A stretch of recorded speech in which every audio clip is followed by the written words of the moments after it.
সমতল দর্পণে সৃষ্ট প্রতিবিম্ব সম্পর্কে আমরা একটু আলোচনা করব।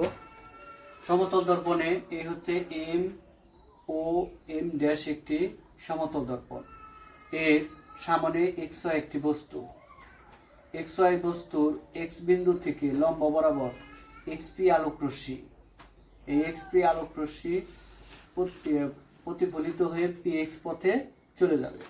অপরদিকে আরেকটি আলোক রশ্মি এক্সো পথে, এই এক্সো পথে তির্যকভাবে আপাতিত হয়ে তা ওয়ার পথে প্রতিফলিত হবে।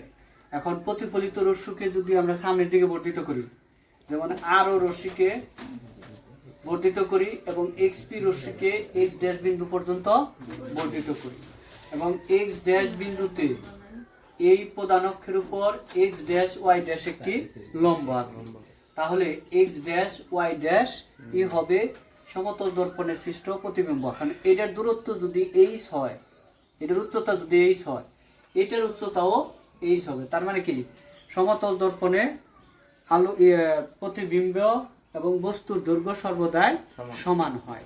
এই হচ্ছে আজকের জন্য আলো সমতল দর্পণে সৃষ্ট প্রতিবিম্বের কিছু আলোকপাত আর কি। ওকে।